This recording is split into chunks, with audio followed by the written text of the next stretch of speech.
Rasa aman kini telah hilang dari negara Indonesia karena banyaknya aksi kriminal yang terjadi sekarang. Pihak yang sering merasa kurang aman adalah kaum perempuan karena maraknya kejahatan seksual, bahkan sehingga pemerkosaan pada saat ini. Pelecehan seksual adalah suatu tindakan, perilaku, atau gerak-gerik seksual yang tidak dikehendaki, baik dalam bentuk verbal atau tulisan, fisik, non-verbal, maupun visual yang dilakukan hanya untuk kepentingan seksual belaka. Hal tersebut dapat menyebabkan adanya rasa kemarahan, perasaan malu, perasaan terhina, dan perasaan tidak aman bagi korban. Pelecehan seksual termasuk ke dalam pelanggaran hak asasi manusia, dan hal tersebut merupakan diskriminasi seks. Saya akan membahas mengenai contoh kasus pemerkosaan. Contoh kasus pemerkosaan yang pertama yaitu dilakukan oleh seorang anggota Satpol PP yang ada di Surabaya kepada seorang LC atau lady escort. Anggota Satpol PP ini merupakan seorang pegawai di outsourcing Surabaya. Ia ditangkap di kamar indekos pada tanggal 30 Mei 2022. Lanjut ke kasus pemerkosaan yang kedua yaitu dialami oleh gadis yang berusia 15 tahun oleh 3 pemuda di kota Banda Aceh pada tanggal 22 Maret 2022 yang telah menggegerkan publik. Ketiga pemuda tersebut telah diamankan oleh unit Reskrim Polres Kota Baro, Polresta Banda Aceh atas dugaan melakukan tindakan pemerkosaan dan juga pelecehan seksual. Kasus pemerkosaan yang ketiga, Polsek Jabar telah menerima laporan pada bulan Mei 2021 mengenai seorang guru yang ada di pondok pesantren. Heri Wirawan telah memperkosa 12 santrinya yang berusia 16 sampai 17 tahun. 7 dari santri yang menjadi korbannya telah melahirkan 9 bayi. Korban tersebut merupakan santriwati di salah satu pesantren PM yang ada di Ciburu, Kota Bandung.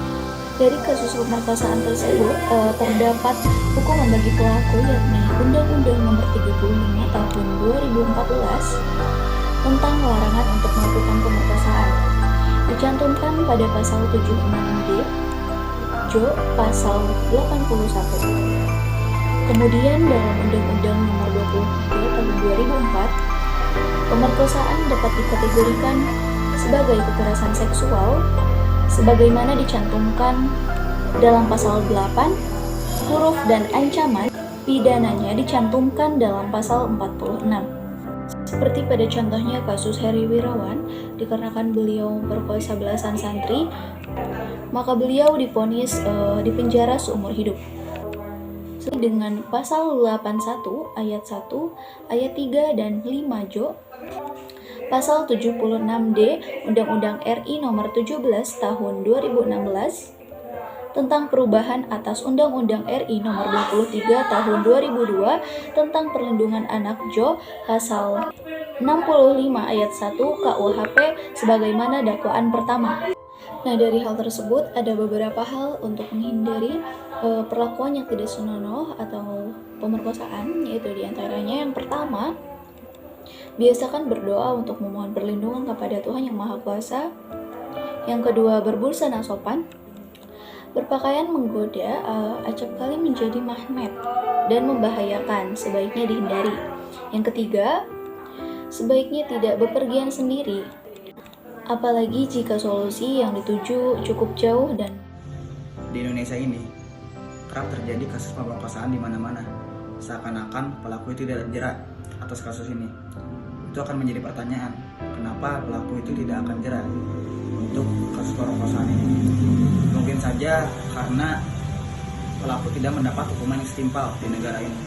Berdasarkan ketentuan hukum yang berlaku, pelaku akan memandang rendah hukuman itu. Lalu untuk masyarakat, ayo kita lebih peduli terhadap kasus ini. Ayo kita bebaskan Indonesia terhadap kasus pemerkosaan. Kasus pemerkosaan itu adalah hal yang buruk. Itu akan melanggar hak asasi manusia. Dan untuk para pelaku, bayangkan jika salah satu dari keluarga Anda yang menjadi korban. Saya harap kita bisa mencegah kasus ini untuk Indonesia yang lebih baik.